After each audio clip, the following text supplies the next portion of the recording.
Tak boleh nak share content pula.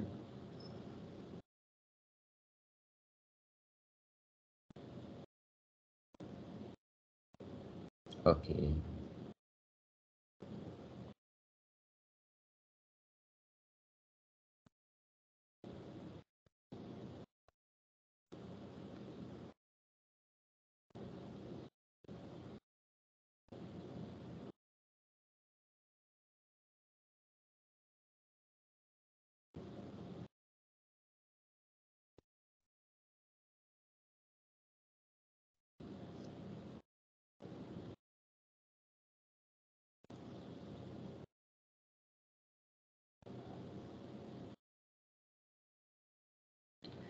Okey, boleh nampak ni ya?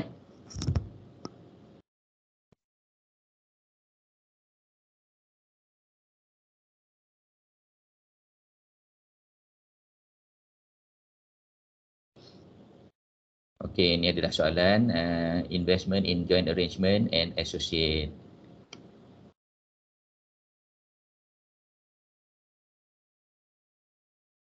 Okey. Polo is a company mainly involved in building construction. The company now is looking to diversify its business activities into publishing business and had entered into an arrangement with Content Publishing, a public listed company, on 1st January 2014. The agreement stated that CP to provide content for a range of books and online publications. In return, CP is entitled to a royalty calculated as 20% of sales. Okey. Jadi soalan ni adalah soalan berkaitan dengan joint arrangement between Polo and CP. So Polo is one party, CP is another party. So apakah content of the agreement? Content dia kata CP to provide content for range of books and online publication. In return, CP is entitled to a royalty calculated at ataupun as 20% of sales. So selesai kerja CP. Kemudian Polo on the other hand has sole responsibility for all printing, binding and platform maintenance of the online website and BES related costs. The agreement stated that key strategic sales and marketing decisions must be agreed jointly. Polo selects the content to be covered in the publication, but CP has the veto over the content. However, after a few months in operations, with the arrangement, both companies, Polo and CP, noticed that a few operation issues are not easily to be managed. Therefore, they had decided on 1st June 2014 to set up a separate legal entity named as JCP. With equal shares and voting rights, CP continues to contribute content into JCP but does not receive royalties. Polo continues the printing, binding and platform maintenance job.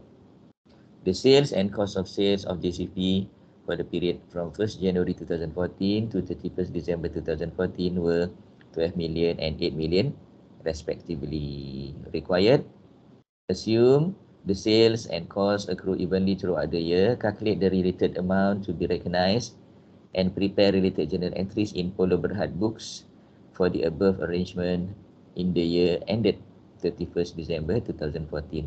Okey, jadi ini adalah satu contoh soalan. Soalan begini boleh ditanya dalam final exam di bawah soalan teori. Di bawah soalan teori lah. Okey. Jadi juga boleh ditanya dalam group project dalam soalan teori. Okey. Jadi apakah yang kita nak kena faham dekat sini? Okey. Dalam teori tu, kalau awak dah tengok video lah ya, dalam teori tu kita kata ada joint arrangement ni ada dua jenis. Yang pertama kita panggil joint operation, yang kedua kita panggil sebagai joint venture. Jadi kedua company ni pada permulaannya daripada 1 hari bulan Januari sampailah 31st Mei ni, sampai 31st Mei ni dia terlibat di dalam joint arrangement dalam kategori joint operation.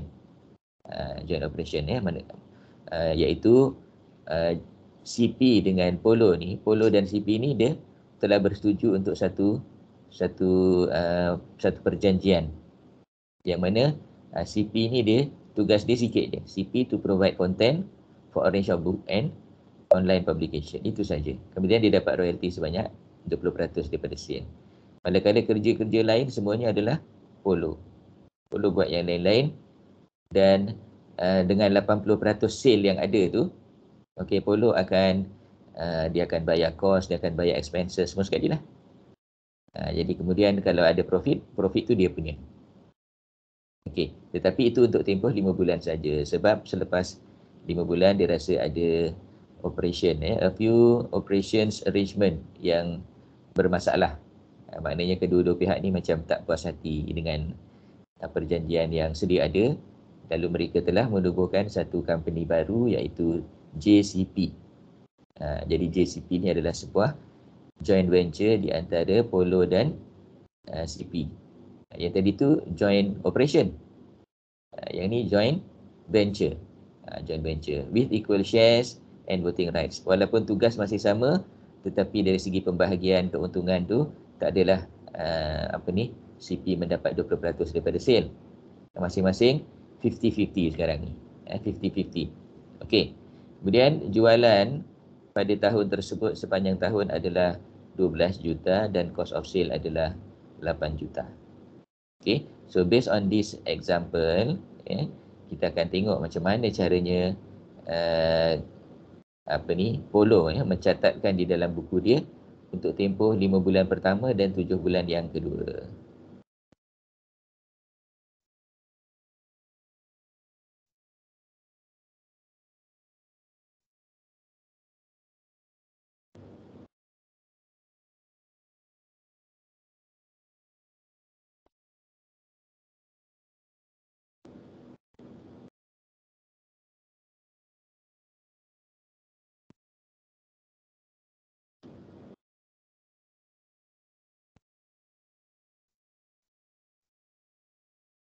Sekejap ya, kita tengok jadual.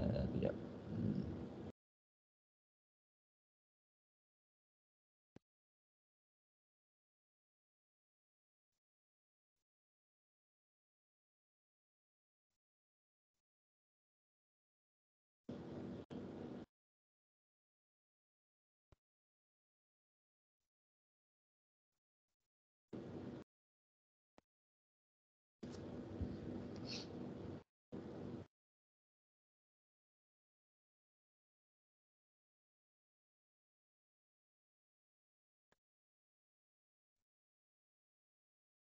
Okey, jadi kita tengok di sini bagaimanakah caranya Polo bagaimana caranya Polo mencatatkan urus niaga untuk joint arrangement untuk 5 bulan pertama joint operation dan 7 bulan yang kedua dia adalah joint venture. Okey, jadi kita tengok ya. Kita kat sini kita ada dua kolom. Satu kolom joint operation untuk 5 bulan pertama dan satu lagi kolom joint venture untuk 7 bulan yang berikutnya. Okey. So, kita tengok kat sini status dia. Yang pertama, 5 bulan pertama adalah joint operation. 7 bulan yang berikutnya adalah joint venture. Okay, kemudian accounting treatment is based on agreement. Okay, based on agreement untuk joint operation. Manakala joint venture, kita kena gunakan equity method. Equity method. Okay. Kemudian untuk tempoh yang pertama adalah 1 Januari hingga 31 Mei. Tempoh yang kedua 1 Jun hingga 31 Disember. Okay. So total sale for the year is 12 million. Out of this 12 million, 5 million belong to joint operation. Sebab joint operation ni adalah 5 bulan yang pertama. Jadi dia punya sales adalah 5 juta. Sale dia 5 juta sebab 5/12 kali 12. Manakala untuk joint venture sale dia adalah 7 juta. Okey, sale 7 juta. Okey. Kemudian cost of sale, total cost of sale is 8 million. So for the first 5 months the total cost of sale is 3.33. That is 5/12 times 8 equal to 3.33. Whereas for the joint venture period, it is 7 out of 12, 7/12 times 8 million equal to 4.67. Okay, equal to 4.67. So in the joint operation period, okay, in the joint operation period, they are not counting for their profit because what? Because CP has been given 20% from the sale. So it means 20% of 5 million is 1 million. 1 million already given to CP. Yeah. 1 million has been given to CP. Jadi kat sini bila Polo nak catat, dia punya sale tinggal 4 million sahaja. Sale 4 million. So apa yang dia buat untuk tempoh daripada 1 Januari sampai 31st Mei, CP ni dia akan catatkan dia punya sale sebanyak 4 million. Okay. So debit trade receivable, credit sales 4 million. Kemudian dari segi cost of sale pula, debit cost of sale, credit trade payable 3.33 million. Itu saja dia punya journal entry. Okay, itu saja journal entry. Jadi lepas daripada dia dapat gross profit sebanyak 3.33, selepas dia dapat sale 4 million, kemudian cost of sale 3.33 million, bagi dia 0.67 juta tadi dia akan gunakanlah untuk bayar dia punya perbelanjaan dan sebagainya. Sebab semua perbelanjaan akan ditanggung oleh CP. Oleh Polo. Oleh Polo. Jadi maknanya ini 3.33 ni adalah dia punya cost of sale, dan gross profit dia kita tahulah 4 tolak 3.33 iaitu 0.67 gross profit, lepas tolaklah dengan all the expenses yang tidak disebutkan dalam soalan. Okay. That is for the period of 1st January up to 31st May 2014. And then starting from 1st June 2014 up to 31st December 2014, okay, the total sale is 7 million. And total sale is 7 million. And the balance of cost of sale for 7 months is 4.67 million. And the gross profit is 2.33 million. Okay, so this out of this 2.33 million, this amount 2.33 million will be divided equally. Into two. Yeah, into two parts, and the first part belong to Polo and the second part belong to CP.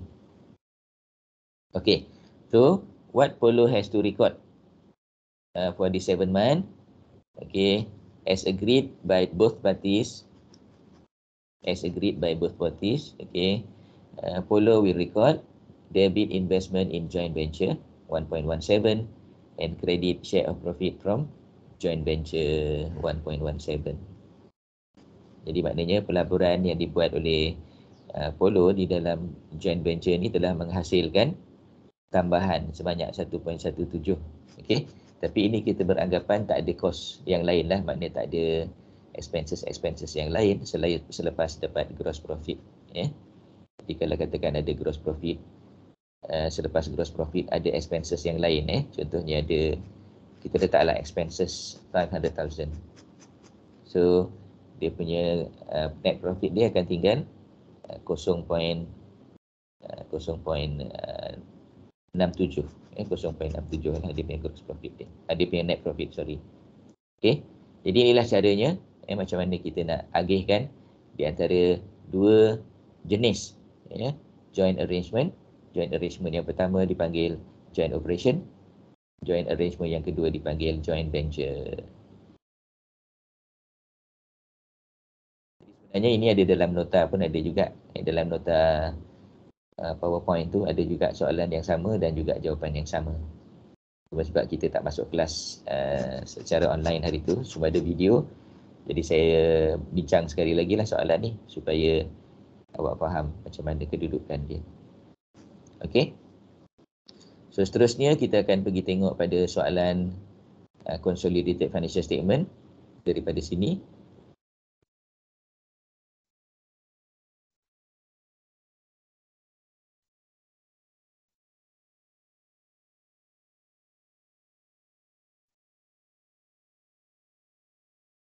Okey, iaitu soalan yang kedua daripada soalan tutorial ni.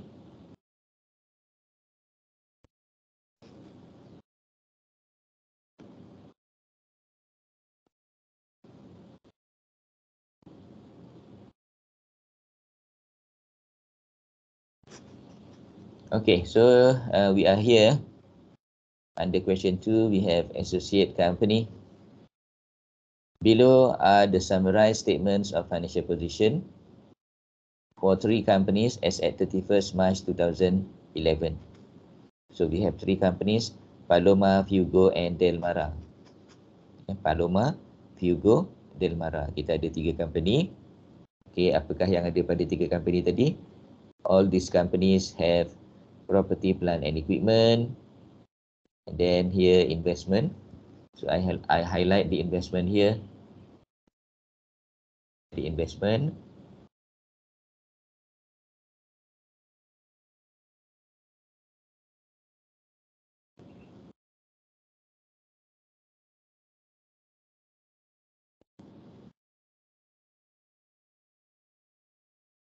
Okay, kita ada investment 690 and 80 here.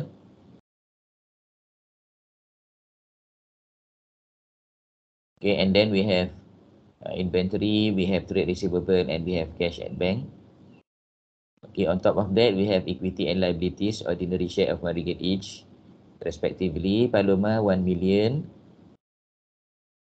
1 million, 1000 million means 1 billion here, 1 billion. Paloma, Fugo 290 million, and Delmara is 200 million.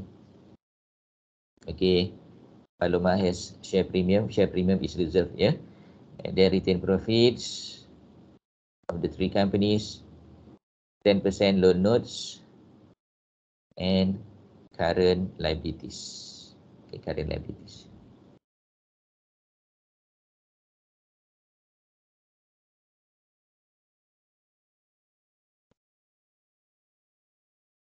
Okay. The first additional information, investment in Paloma and Fugo. On 1st April 2009, Paloma acquired 232 million shares of Fugo Berhad for an immediate cash payment of 120 million and issued at par 10% RM100 note for every 200 shares.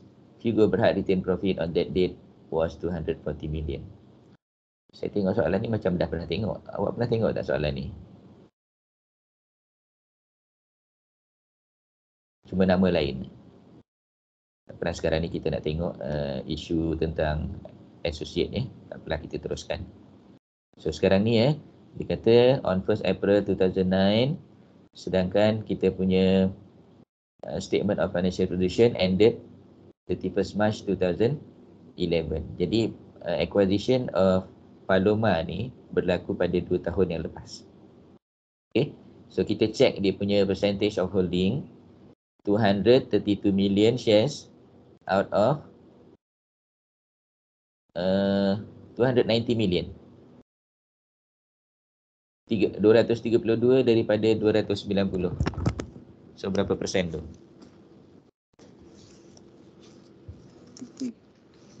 Apa? 60? 80%. Okay, 80%. Jadi 80% kat situ. So 80% tu catatkan, 80%. Tu dah saya rasa macam pernah tengok soalan ni. Okay, kemudian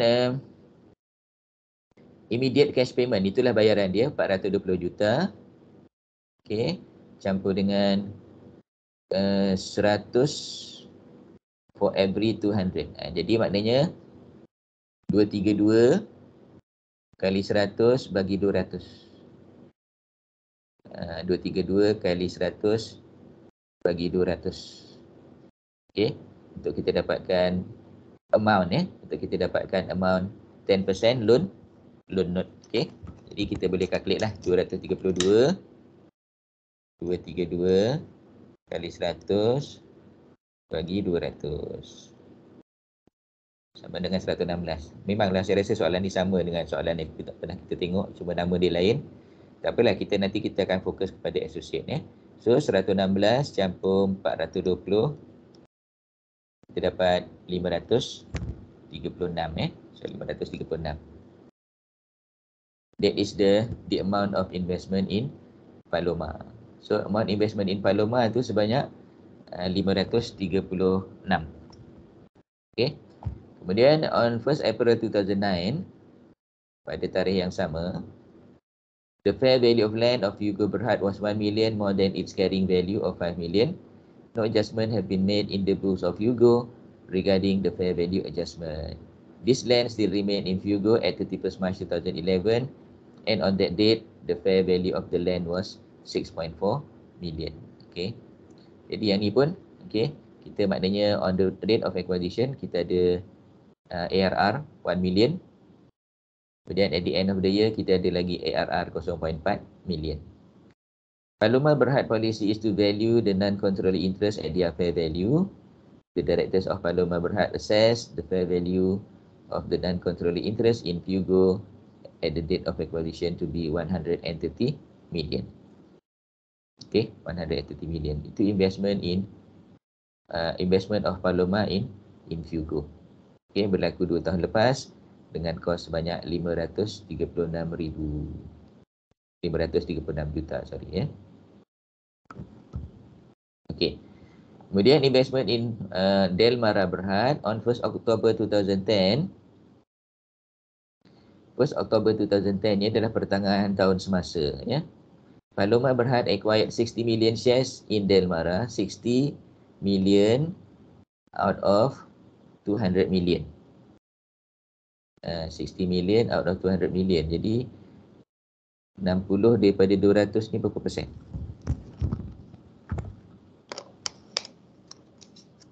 30. Okay. 60 bagi 200. Sama dengan 30%. Jadi 30% ni belum jadi subsidiary lagi. Okay. In Delmara Berhad in exchange for 150 million of its own shares. Okay. Dibayar 30% tadi dengan 150 juta saham, yang mana saham tadi telah dinilai pada harga RM1.60. Okay. So 150 juta kali dengan RM1.60.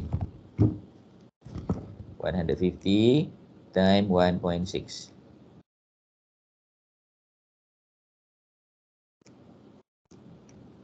So kita dapat 240 juta 240 juta. But not yet recorded by Palomar. Palomar belum catat lagi. Okay, jadi dia kata kat sini dia 60% ni 30% ya. Okay. Palomar Berhad investment and those of Hugo Berhad are available for sale investment which are carried at their fair value as at 31st March 2011. Jadi Palomar dia ada investment yang lain. Ada investment yang lain. Macam mana kita tahu dia ada investment yang lain? Okey. Jadi kita tengok ya. Okey, tadi yang pertama tadi 536. Yang kedua 240. Berapa totalnya? 536 campur 240. 776. Tetapi dia dah sebutlah 240 tu dia tak catat lagi. Kita tengok investment yang dibuat oleh Palomar ni, dia ada investment sebanyak 690. Okey. Jadi daripada 690 ni 536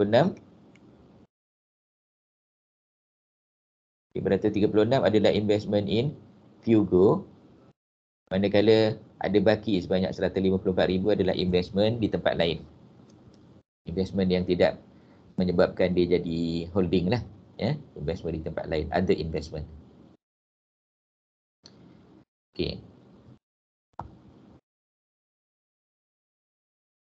Jadi sebanyak 154 tadi adalah other investment ya. Okey, manakala yang ada investment dalam Hugo tu, itu adalah investment yang kita panggil available for sale lah. Okey. So Hugo pun ada investment juga sebanyak 80,000. Investment yang dibuat oleh Hugo. Okey. Nombor 4. In the post-acquisition period, Palomar Berhad sold goods to Delmara. Sold goods to Delmara. Jadi, kita tengok kat sini. Delmara ni adalah dia punya associate. Delmara ni bukan subsidiary. Delmara ni adalah associate. Amounting to 30 million. Palomar made a profit of 2 million on the sales.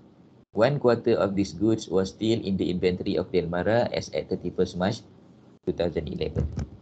Okay, jadi kat sini nanti kita akan tengok macam mana kita nak deal dengan jualan yang dibuat oleh Paloma. Paloma yang jual. Paloma jual kepada Delmara. Delmara ni adalah associate. Macam mana kita nak deal dengan unrealized profit. Unrealized profit dia masih ada lagi sebanyak 500,000. Ya. 500,000 ni adalah berdasarkan kepada 1 quarter of the goods are not sold yet. Okay. Kemudian on 1st January 2010, Fugo sold a plant to Paloma Berhad at a profit of 1.2 million. The remaining life of the plant on that date was 4 years. The group policy is to depreciate all plant using straight line method, providing a full year depreciation in the year of purchase and none in the year of disposal. Okay. Jadi soalan ni dia ada sedikit perangkap kat sini, yang mana Fugo sold plant to Paloma at a profit of 1.2 million. However, the event happened last year. 1 Januari 2010 ni adalah last year.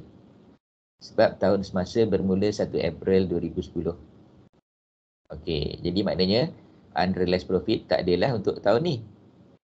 Tetapi masih ada lagi over provided depreciation untuk tahun semasa. Over provided depreciation tu adalah 1.2 juta bagi dengan remaining life 4 tahun. Okey.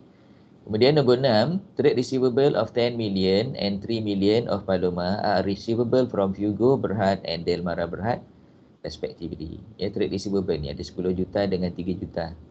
Jadi 10 juta daripada Fugo ni kita anggap sebagai intercompany. Macam mana pula dengan 3 juta daripada Delmara? Adakah kita anggap juga sebagai intercompany ataupun tidak? Okey. Kemudian nombor 7, Delmara's profit is subject to seasonal variation. Its profit for the year ended 31st March 2011 was 200 million. 40 million of the profit was made from 1st April 2010 to 30th September 2010. Okay. Jadi maknanya kita acquire Delmara tadi pada 1 hari bulan Oktober. Okay. Jadi untuk 1 hari bulan April sampai 30 September, profit dia sebanyak 40 juta. Manakala bakinya adalah sebanyak 160 juta daripada 1 Oktober sampai 31 Mac. Jadi kita nak ambil profit yang mana? Adakah profit yang 6 bulan pertama ataupun profit 6 bulan yang kedua? None of the companies have paid any dividend for many years. Required, how should the acquisition of Fugo and Delmara to be dealt with in the consolidated statement of financial position of Paloma Berhad as at 31st March 2011? Prepare the consolidated statement of financial position of the group as at 31st March 2011. Would there be a difference to your answer above if Paloma had the power to govern the financial and operating policies of Delmara under statute or an agreement? Okay. Jadi soalan dia ni soalan yang ada apa yang kita panggil soalan yang kita kena bagi idea. Kita kena bagi idea macam mana nak trade sekiranya ada perubahan. Okay. So kita akan tengok soalan ini. Kita akan tengok jawapan dia. Jadi saya akan tutup dulu yang ni dan kita buka jawapan dia.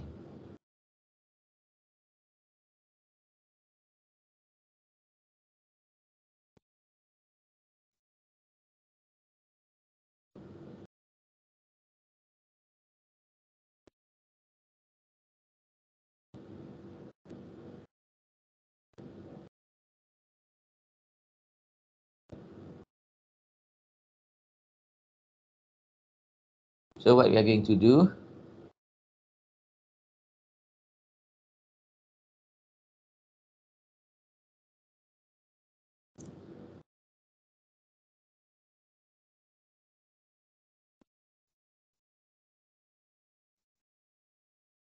jadi apa yang kita perlu buat? Yang kita perlu buat adalah kita sedikit analyze, kita buat analisa sedikit. Kat sini acquisition of Fugo ya. Acquisition of Fugo, kita dah calculate tadi percentage of holding adalah 80%. So NCI is 20%. It happened on 1st April 2009 ataupun 2009. Kemudian the cost of investment is 536. Macam mana dapat 536? It comprised of cash 420 million and loan 116 million. So altogether it is 536 million. Alright. And then second acquisition is acquisition of Delmara. Acquisition of Delmara just now is only 30%. 30% that is coming from 60 million divided by 200 million. Okay. So because this is an associate, there is no non-controlling interest. It happened on 1st October 2010, the current year, and the cost of investment is 240 million. Next. What we are going to do? We are going to calculate the goodwill for Fugo. Okay, we are going to calculate the goodwill for Fugo by comparing the consideration transferred plus NCI, and then we are going to compare with fair value of net asset. Okay, so since this question tells us that the non-controlling interest is calculated at fair value, so this one becomes step 2. Okay, step 2. Step 1 is to show the consideration transferred as 1. Okay, this one is step 1. And step 2 is to show the non-controlling interest at fair value. So we can simply plus here 536 plus 130, kita dapat 666. Okay. Kemudian kita ada fair value of non-current asset, share capital 290, retained earning 240. And please remember that we have asset revaluation reserve on plant just now 1 million. So 290 plus 240 plus 1 equal to 531. 531 will be compared with 666. So kita dapatlah goodwill sebanyak 135. 135 dan tidak ada impairment of goodwill. Ya, tidak ada impairment of goodwill. Jadi goodwill dia kekal sebanyak 135,000. Macam mana pula dengan Delmara tadi? Boleh tak kita calculate dia punya goodwill? Untuk Delmara, boleh tak kita calculate goodwill? Jadi Delmara pun kita boleh calculate juga dia punya goodwill. Jadi kita cuba calculate goodwill of Delmara kat sini. Okay. So goodwill of Delmara, consideration transfer tadi berapa? 240.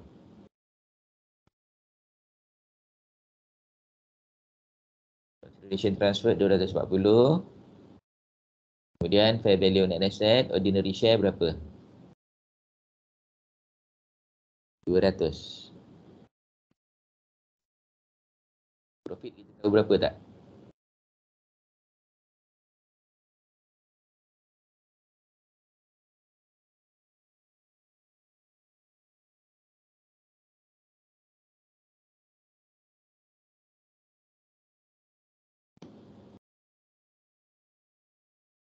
Okey, profit kita tahu iaitu okey, profit pada akhir tahun ya, profit pada akhir tahun 480.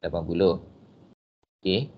Kemudian profit untuk tempoh 6 bulan yang kedua adalah sebanyak 160.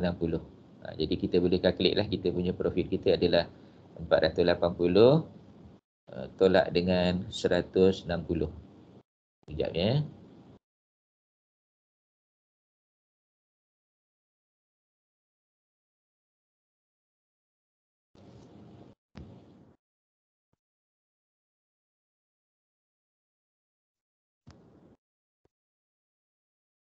Okay, inilah dia amount profit. Kita tak letak situ lah ya. Kita letak kejap. Salah tempat dah ni. Oh ya, betul. Okey.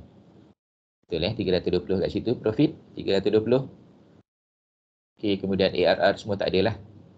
Jadi kita cuma ada share capital dengan retain profit. Okey, so kita totalkan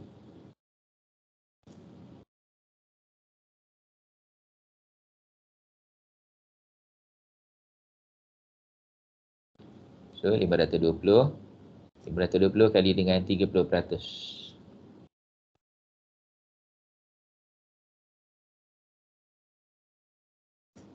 30%. Kita dapat kat sini.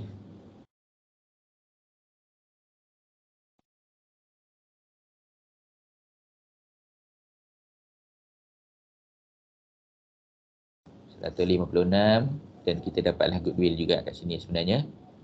240 tolak 156. Kita dapat goodwill sebanyak 84 Goodwill untuk investment in associate ni kita dapat sebanyak 84. Okay, 84 dan tidak ada apa-apa perubahan terhadap goodwill dia.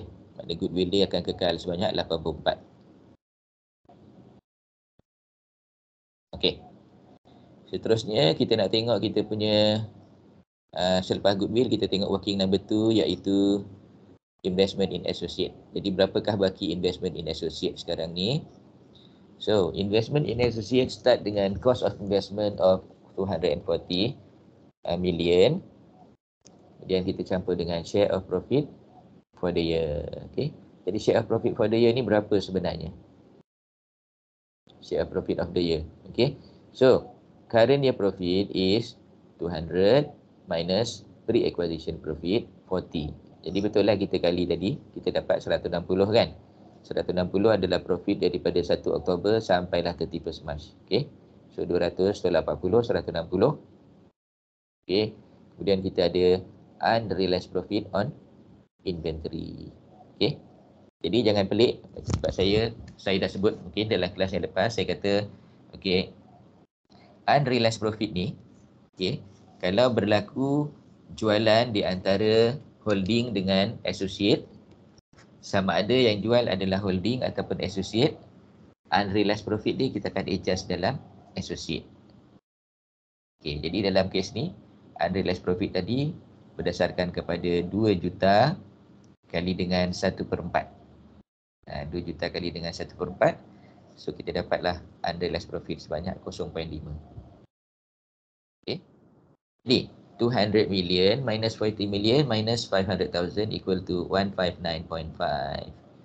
Dan kita kali dengan 30%, kita dapatlah 47.85.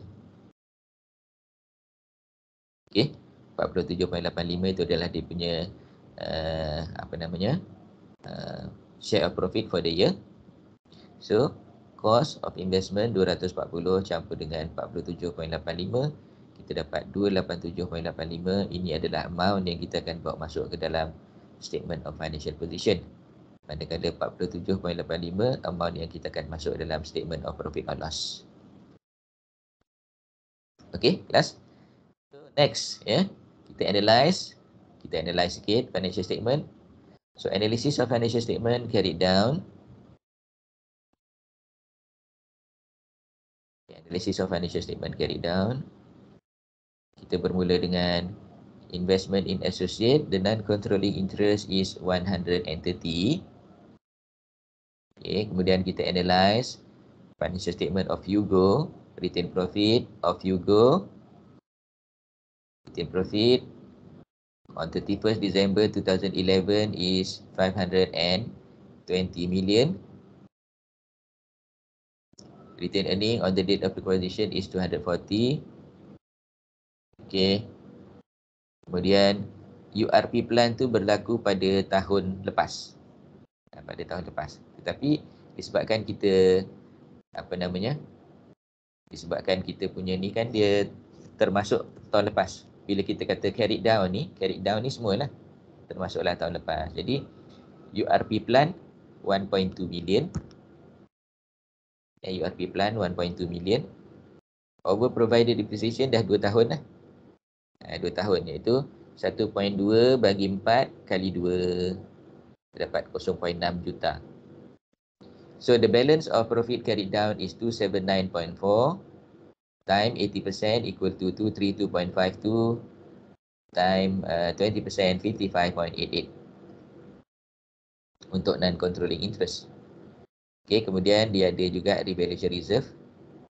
Mana kita tahu ada revaluation reserve? Daripada soalan dia kata on the date of acquisition tu dia ada revaluation reserve sebanyak 1 juta. Naik daripada 5 juta kepada 6 juta. So kita ada satu amount. Kemudian at the end of the year. At the end of the year tu dia naik satu lagi, iaitu naik sekali lagi sebanyak 0.4. So on 31st March 2011, and the amount of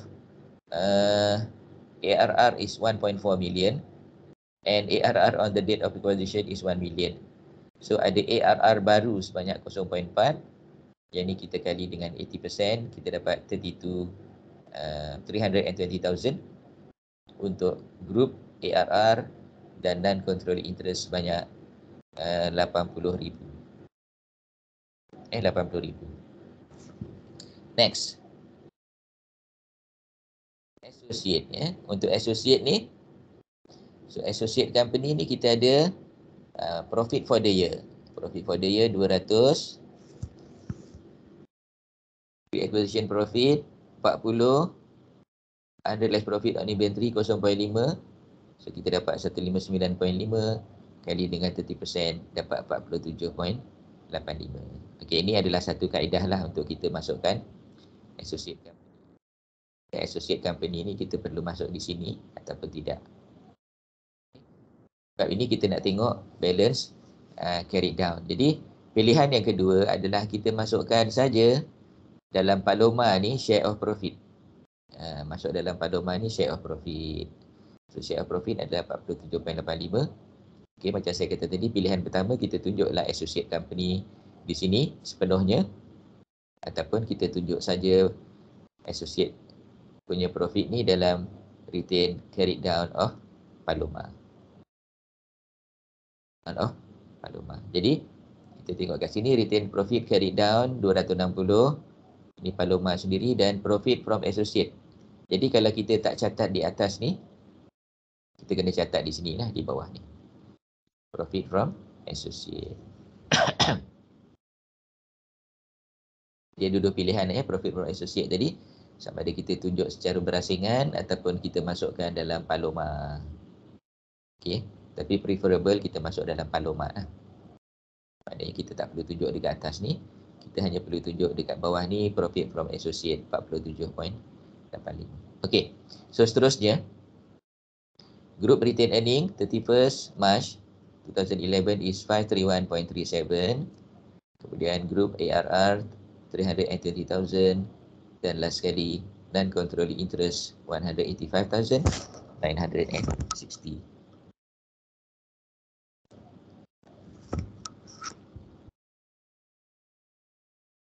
Okay, what is next? Next is to look at the consolidated statement of financial position. Consolidated statement of financial position of the group. Okay, we start with property, plant and equipment. Okay, we can see from here the property, plant, equipment are properties of Paloma and Fugo only. Paloma and Fugo only. So Paloma 1040, Fugo 560. Okay, lepas tu ada apa tu? Campur satu tu adalah ARR. ARR 1 untuk Fugo. Campur 0.4, ARR sekali lagi untuk Fugo. And then minus 1.2 is unrealized profit, and plus 0.6 is over provided depreciation. And then goodwill and investment in associate. Goodwill we have calculated in working number 1. We have goodwill of Fugo 155 million, and investment in associate we have calculated in working number 2 to 87.85. Other investment, okay, we can see that other investment is actually investment that has been shown as investment in the column of Paloma.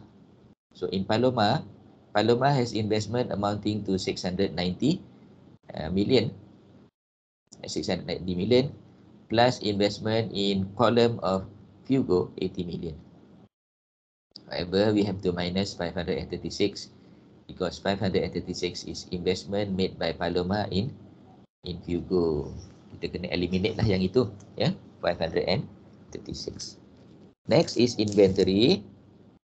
So inventory here, inventory of the parent plus inventory of subsidiary. Okay. Jadi kita tadi ada unrealized profit tadi, tetapi bukan di antara parent dengan subsidiary. Unrealized profit tadi adalah di antara parent dengan associate. Jadi kita dah settle elimination of unrealized profit tadi dalam calculation of investment in associate dan juga share of profit. So tak perlu ditunjuk dalam ni. And then account receivable kita ada intercompany balance. Intercompany balance di antara Paloma dengan Fugo sebanyak 10 juta. Kemudian bank tak ada apa-apa adjustment. Share capital adalah share capital of the parent original 1 billion. 1 billion plus 150 million untuk membeli saham 30% di dalam Delmara. Dia mengeluarkan 150 juta saham. 150 juta saham dan saham tadi berharga RM1.60. Saham berharga RM1.60. Jadi apa yang kita boleh buat sekarang ni sebenarnya, kalau ikut accounting yang sekarang ni, dia tak ada lagi share premium. Jadi ikut the current practice of accounting, kat sini dia jadi 1.2 million. Maknanya share capital kita campur dengan share premium. Kemudian yang sini 150 kali 1.6. Ya. So, bila kita totalkan kat sini, asalnya 1350 campur 290. 1350 campur 290. 1640.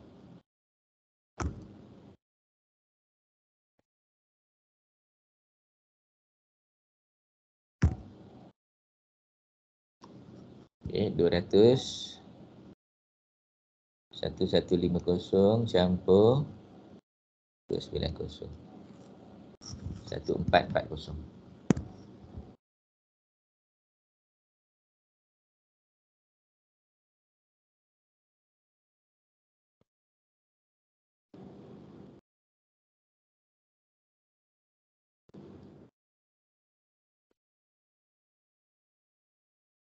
Okay, and then retain earning, revaluation surplus dan juga non-control interest.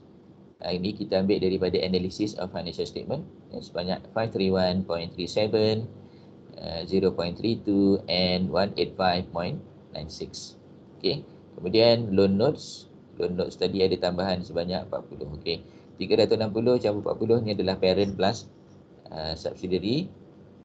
Kemudian current liabilities tadi ada intercompany transaction between Paloma, between Paloma and Fugo sebanyak 10. So current liabilities yang ni adjustment dia sama dengan account receivable. Tolak 10. Okay. So habislah kita punya analysis dan juga kita punya statement of financial position kat situ. Okey kelas, ada apa-apa soalan nak tanya sebelum kita move kepada soalan yang berikutnya?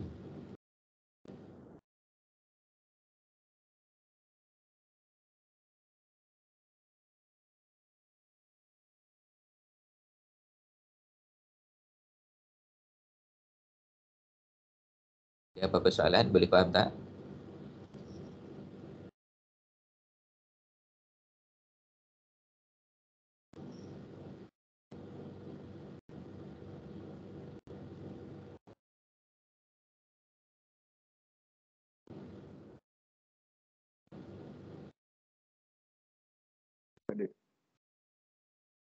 Ya, jadi saya akan tamatkan dulu sekejap rakaman ni, kemudian saya akan rakam sekali lagi untuk bahagian yang kedua.